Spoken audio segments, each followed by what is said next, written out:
आज बात होगी उपचुनाव के लिए सीएम योगी कैसे कर रहे हैं तैयारी है। योगी आज फिर अयोध्या के मिल्कीपुर में हैं। नसरी लोकसभा का बदला उपचुनाव में लेने पर है। उपचुनावों को लेकर ही मायावती ने सभी बीएसपी पदाधिकारियों की बैठक बुलाई। इधर कांग्रेस ने उपचुनाव में सभी 10 सीटों के लिए अपने पर्यवेक्षक नियुक्त कर दिए हैं। सवाल है कि गठबंधन को लेकर आखिर समाजवादी पार्टी और कांग्रेस में क्या चल रहा है। उधर उत्तर प्रदेश में लॉ एंड ऑर्डर पर मौलाना शहाबुद्दीन रजवी ने कहा कि अगर समाजवादी पार्टी होती तो पूरे प्रदेश में दंगे होते, कर्फ्यू लगा होता।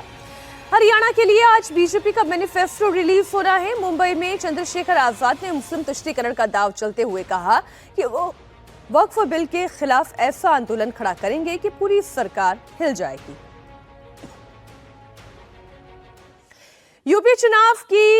यूपी उपचुनाव की तारीखें अभी तय नहीं है, लेकिन योगी आदित्यनाथ मिशन मोड में उपचुनाव की तैयारियों में जुटे हुए हैं।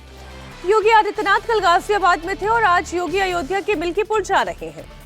सीएम योगी यहां करीब 1000 करोड़ रुपए के 83 प्रोजेक्ट्स का शिलान्यास और उद्घाटन करेंगे। फैसलाबाद की समाजवादी पार्टी के सांसद अवधेश प्रसाद के विधानसभा से इस्तीफे के बाद मिल्कीपुर सीट खाली हो गई है। सीएम योगी ने खुद मिल्कीपुर सीट की कमान संभाल रखी है और यही वजह है कि वो 1 महीने के अंदर तीसरी बार मिल्कीपुर का दौरा कर रहे हैं। इस दौरान योगी आदित्यनाथ अयोध्या किले को 1000 करोड़ रुपए के 83 प्रोजेक्ट्स की सौगात देंगे। इसमें 4975 लाख रुपए के 40 प्रोजेक्ट केवल मिल्कीपुर के लिए ही है। योगी आज कुल 37 परियोजनाओं का लोकार्पण करेंगे। इनमें ग्रामीण जलापूर्ति के 21, लोक निर्माण विभाग की 15 परियोजनाएं शामिल हैं। लोकसभा चुनाव के बाद उत्तर प्रदेश में कुल 10 सीटों पर उपचुनाव होने हैं। इनमें सबसे ज्यादा नजर मिल्कीपुर पर रहने वाली है, क्योंकि यह अयोध्या के अधीन है। जिस अयोध्या में राम मंदिर को मुद्दा बनाकर बीजेपी 2024 का लोकसभा चुनाव लड़ी थी, उसी अयोध्या में बीजेपी को करारी शिकस्त मिली थी।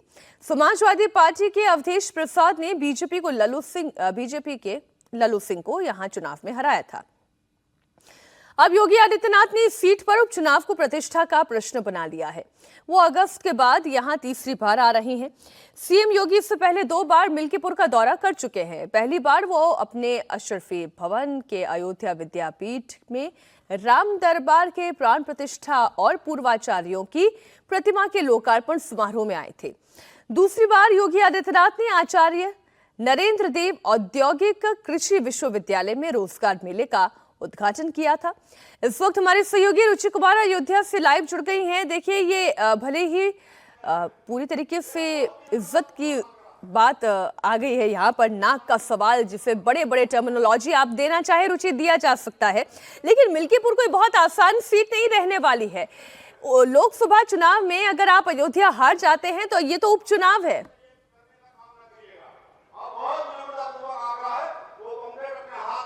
देखिए, मुश्किल सीट है, क्योंकि ये सीट समाजवादी पार्टी के पास ही थी 2022 में।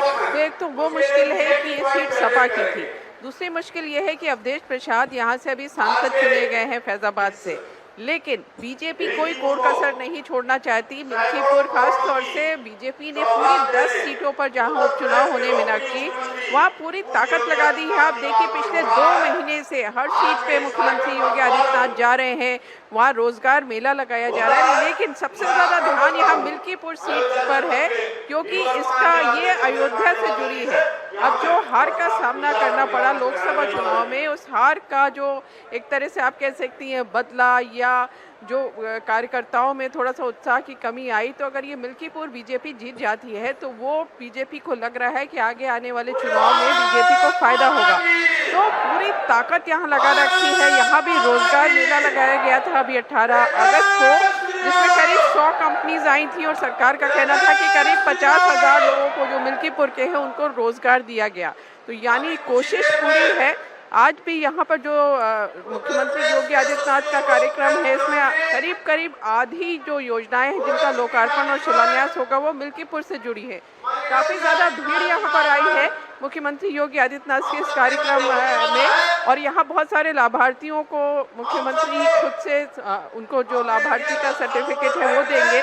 यानी बीजेपी की पूरी कोशिश कि किसी न किसी तरह ये मिल्कीपुर सीट जो 2017 में बीजेपी ने जरूर जीती थी, इस बार बाई इलेक्शन में फिर से वो समाजवादी पार्टी से वापस ले लें। अभी कैंडिडेट का ऐलान नहीं हुआ है, अभी तारीखों का ऐलान नहीं हुआ है, लेकिन तैयारियां बिल्कुल ऐसी हैं जैसे जो मेन चुनाव होता है, चाहे वो विधानसभा का हो चाहे लोकसभा चुनाव हो, उसी तरह की तैयारियां उपचुनाव के पहले यहाँ पर हमें दिखाई दे रही है। मीनाक्षी, बहुत शुक्रिया रुचि आपका पूरी जानकारी के लिए। तो उत्तर प्रदेश विधानसभा बाई इलेक्शन की तारीख फिलहाल वेटिंग में है, लेकिन तैयारियां पूरे चरम पर हैं। बीजेपी और समाजवादी पार्टी के बाद कांग्रेस ने उपचुनाव के लिए टॉप गियर दबा दिया है। कांग्रेस ने सभी 10 सीटों पर इंचार्ज और पर्यवेक्षक तय कर दिए हैं और समाजवादी पार्टी को टेंशन देने की कोशिश की है। 10 सीटों पर उपचुनाव होना है। कांग्रेस 5 सीटों पर दावा ठोक रही है। समाजवादी पार्टी 2 सीट देने के मूड में है और साथ ही महाराष्ट्र में जो सीट शेयरिंग फॉर्मूला है उसके मुताबिक अखिलेश यादव अपना अगला दांव चलने की तैयारी में है। अखिलेश यादव महाराष्ट्र में इंडिया अलायंस के साथ 6 से 7 सीटों की मांग कर रहे हैं। फैसला भी पेंडिंग है, लेकिन उससे पहले कांग्रेस ने उपचुनाव वाली सभी सीटों पर इंचार्ज और पर्यवेक्षक नियुक्त कर टेंशन बढ़ाने की कोशिश करती है। उत्तर प्रदेश की 10 सीटों पर जहां उपचुनाव होना है, लोकसभा नतीजों के बाद से इंडिया अलायंस बहुत ही एक्साइटेड है। समाजवादी पार्टी पूरे दमखम के साथ चुनाव लड़ने का दावा कर रही है और अब लखनऊ कांग्रेस की अहम बैठक के बाद टेंशन बढ़ चुकी है। सवाल यह है कि क्या उपचुनाव में अलायंस होगा या नहीं।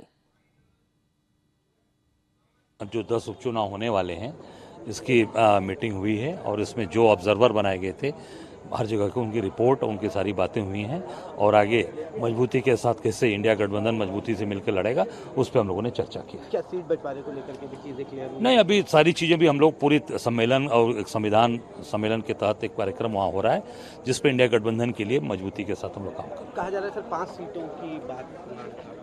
अभी हमने प्रस्ताव केंद्रीय नेतृत्व को पहले दे दिया था 5 सीटों की और वो उस पर आगे राष्ट्रीय नेतृत्व तय करेगा। हम लोगों ने जो तैयारी की है कि समन्वय बैठक मिलकर लड़ेंगे, तो 10 की तैयारी अपनी उस पर चल रही है और निश्चित तौर से इंडिया गठबंधन मिलकर लड़ेगा। बाई इलेक्शन को लेकर पहली बार मायावती भी एक्टिव नजर आ रही हैं। आज पार्टी संगठन की अहम बैठक लखनऊ में हो रही है। 10 सीटों पर उपचुनाव के लिए ये मंथन होगा। बूथ से लेकर मंडल लेवल तक सीनियर से लेकर छोटे वर्कर्स को बैठक में इनवाइट किया गया है। मीटिंग लखनऊ में शुरू हो चुकी है। हरियाणा में चुनाव दंगल को लेकर भी बीएसपी अपनी रणनीति तैयार करेगी। मायावती उपचुनाव को लेकर अब एक्टिव दिखाई दे रही हैं। आज जो मीटिंग बुलाई गई है जिसकी शुरुआत हो चुकी है, मंडल बूथ लेवल के सभी सीनियर नेताओं को और मीटिंग में बुलाया गया है। यूपी से लेकर हरियाणा तक में पार्टी की रणनीति क्या रहने वाली है, इससे लेकर आज चर्चा इस मीटिंग में चल रही है। मिशन उपचुनाव पर मायावती का दाव क्या हो सकता है? हालांकि बहुजन समाज पार्टी बहुत ज्यादा ग्राउंड पर एक्टिव नजर नहीं आ रही है। ना कोई रैली होना, ना कोई पदयात्रा होना, ना कोई जनसमूह एकत्रित करना, ना ही कोई चौपाल जैसी परिस्थिति ब्लॉक लेवल पर भी दिखाई दे रही है। लेकिन इसके बावजूद अब चूंकि मीटिंग हो रही है, मीटिंग के बाद अब रणनीति क्या तैयार की जाएगी इस पर हमारी भी नजर रहेगी। इस बीच हरियाणा चुनाव को लेकर बड़ी खबर, बीजेपी आज अपना संकल्प पत्र जारी करने जा रही है। करनाल में संकल्प पत्र जारी किया जाएगा। बीजेपी का मैनिफेस्टो मुख्यमंत्री नायब सिंह सैनी और जेपी नड्डा खुद उनके सामने ही ये मैनिफेस्टो रिलीज किया जाएगा। हरियाणा चुनाव को लेकर बीजेपी अपना संकल्प पत्र जारी करने जा रही है और आज करनाल में बीजेपी का मैनिफेस्टो जारी किया जाएगा। इस दौरान बीजेपी के राष्ट्रीय अध्यक्ष जेपी नड्डा की मौजूदगी रहेगी। वहीं मुख्यमंत्री नायब सिंह सैनी भी इसमें मौजूद रहेंगे। हरियाणा के लिए बीजेपी क्या क्या दे सकती है? बीपीएल परिवारों के लिए बड़ी घोषणाएं शामिल हो सकती हैं। युवा और महिलाओं और किसानों पर फोकस रह सकता है। मजदूरों और पिछड़ों के लिए कोई बड़े वादे किए जा सकते हैं। ये तमाम चीजें आज आपको इस मैनिफेस्टो में शामिल दिखाई दे सकती हैं। सीएम नायब सिंह सैनी और जेपी नड्डा की मौजूदगी में संकल्प पत्र जारी किया जाएगा। हरियाणा के लिए बीजेपी वादों का कौन सा पिटारा खोलती है, इस पर इंडिया टीवी की नजर रहेगी। हरियाणा चुनाव के लिए कांग्रेस अपना मैनिफेस्टो पहले ही जारी कर चुकी है। कांग्रेस ने अपने घोषणा पत्र में 7 वादे किए हैं। 300 यूनिट फ्री बिजली, 25 लाख तक का मुफ्त इलाज, हर महीने महिलाओं को 2000 रुपए, 2 लाख युवाओं को नौकरी का वादा, तो ओल्ड पेंशन स्कीम को फिर से लागू करने का वादा भी शामिल किया गया है। ऐसे में अब निगाहें इस बात पर टिकी हुई हैं कि बीजेपी इसका क्या काट निकाल पाती है। तो मिशन हरियाणा पर कांग्रेस और बीजेपी दोनों लगे हुए हैं और अगर आप बड़े गौर से देखिएगा हरियाणा का चुनाव तो ये 2 तरफा ही चुनाव दिखाई दे रहा है। एक तरफ बीजेपी की एंटी इनकम्बेंसी का पूरा फायदा उठाने की कोशिश में है कांग्रेस पार्टी, तो वहीं बीजेपी अपने 10 साल के नेतृत्व को लेकर एक बार फिर से कोशिश करेगी दोबारा सत्ता में वापसी की। इसी बीच नवादा से एक बड़ी खबर आ रही है, कुछ तस्वीरें मैं आपके सामने रख दूं। बिहार के नवादा में दलित बस्ती पर कल अचानक कहर टूट पड़ा।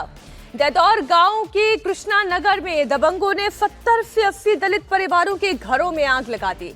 जमीन कब्जा करने के मैटर में भूमाफियाओं ने अटैक किया, 70 से 80 घरों को टारगेट पर लिया, जमकर कोहराम मचा, धू कर पूरा एरिया जल उठा। ये सभी घर गरीब परिवार के थे, दलित समाज से ताल्लुक रखने वालों के थे। अपना आशियाना जल जाने के बाद ये लोग बेघर हो चुके हैं। तकरीबन 21 से 22 परिवार तो ऐसे हैं जो सीधा सड़क पर आ गए हैं। पीड़ितों का आरोप यह है कि नंदू पासवान नाम का एक दबंग, उसी ने पूरी वारदात को अंजाम दिया। आरोप यह है कि पहले दहशत मचाने के लिए उसने फायरिंग की और फिर अग्निकांड को अंजाम दिया गया। लोगों के साथ मारपीट भी हुई, जिसके चलते इस पूरे इलाके में तनाव के हालात बने हुए हैं। 5 थानों की पुलिस फोर्स को यहां डिप्लॉय किया गया है। 10 लोगों को गिरफ्तार करने की सूचना अब तक सामने आ चुकी है। जमीन विवाद में इस पूरे अग्निकांड को अंजाम देने की बात कही जा रही है। अपना सब कुछ गवा देने के बाद लोग बेघर हो गए हैं। खाने पीने से लेकर सबकी जमा पूंजी आग में स्वाहा हो गई है। दबंगों ने 70 से 80 घरों को आग के हवाले कर दिया। हर तरफ लोग अपना सब कुछ खोने के गम में रोते बिलखते हुए नजर आ रहे हैं। रात में पहले से इस पर लड़ाई चल रहा था। अच्छा, हम लोग लड़ाई तो कुछ दिन शांति था, लेकिन हम लोग गए सांझ को कमा कर आए, गोड़ हाथ धोए। एक भाई हादसा हो गया, उधर से आया 100-150 आदमी, एक भाई गोली चलाने लगा, उसके बाद लाख आ गया।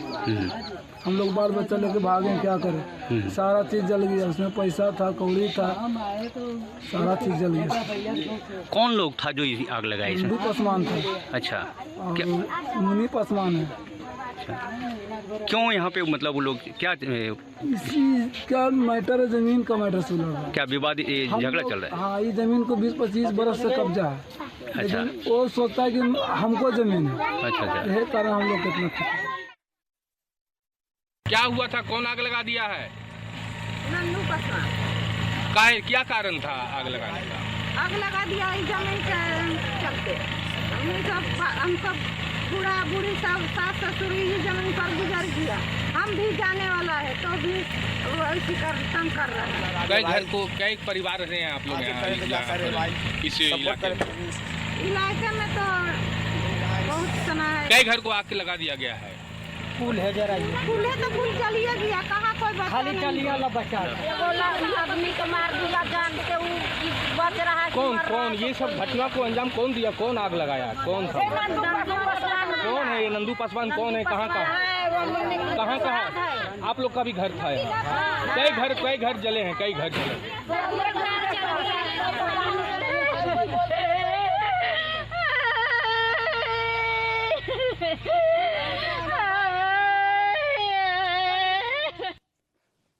आप देखिए, लोगों का पूरा घर बार उजड़ गया है। लोगों का घर तबाह हो गया, जलकर राख हो गया। उनके रहने खाने की कोई व्यवस्था अब उनके पास नहीं है। जानकारी मिलने के बाद पुलिस तुरंत मौके पर पहुंची और 5 थानों की टीम ग्राउंड पर है। 10 गिरफ्तारियों की खबर भी आ रही है। बाकी आरोपियों के लिए भी पुलिस धरपकड़ अपनी जारी रखे हुए है और पुलिस ये कह रही है कि ये मामला पूरे जमीन विवाद का है। डीएम साहब ने आपको बताया कि ये टाइटल का डिस्प्यूट चल रहा था दोनों पक्षों में, यहाँ पे जो एक पक्ष जो बसा हुआ था वो यहाँ पे उनका कब्जा था, दूसरा पक्ष उस पर क्लेम कर रहा था काफ़ी समय से, और उनके द्वारा ये जो है हरकत की गई है। इसमें आगे हम लोगों को और गिरफ्तारी सुनिश्चित है। परिवार के लोग थोड़ा दहशत में बता रहे को दबन प्रवृत्ति के लोग हैं, तो उसके लिए पुलिस क्या सुरक्षा करेगी? जी, जैसा आपको पहले बताया कि यहाँ मजिस्ट्रेट ऑफ कोर्ट जो है अभी अगले 2 से 3 दिन तक यहाँ पे कैंप करेगा, जब तक सिचुएशन नॉर्मल नहीं हो जाती है। अगर सिचुएशन फिर भी नॉर्मल नहीं रहती है तो हमारा फोर्स और मजिस्ट्रेट जो और आगे कंटिन्यू करेगा, और लोगों को ये अपील है कि शांति व्यवस्था बनाए रखें। अगर कोई सूचना ऐसी कोई इंटेलिजेंस हमारे साथ शेयर करना चाहते हैं गोपनीय तरीके से, तो ज़रूर हमारे साथ साझा। नवादा अग्निकांड पर बिहार के पूर्व डिप्टी सीएम और नेता विपक्ष तेजस्वी यादव ने रिएक्ट किया है। नवादा अग्निकांड पर उन्होंने एक्स पोस्ट पर लिखा, महाजंगल राज, महादानव राज, महाराक्षस राज। नवादा में दलितों के 100 से अधिक घरों में आग लगाई गई। नरेंद्र मोदी और नीतीश कुमार के राज में बिहार में आग ही आग। मुख्यमंत्री नीतीश कुमार बेफिक्र हैं, एनडीए के सहयोगी दल बेखबर। गरीब जले मरे इन्हें क्या, दलितों पर अत्याचार बर्दाश्त नहीं होगा। इधर बीएसपी मुखिया मायावती ने भी इस पूरे मामले को लेकर निशाना साधा। मायावती ने सोशल मीडिया पर लिखा कि बिहार के नवादा में दबंगों द्वारा गरीब दलितों के काफी घरों को जलाकर राख करके उनका जीवन उजाड़ देने की घटना बेहद गंभीर है।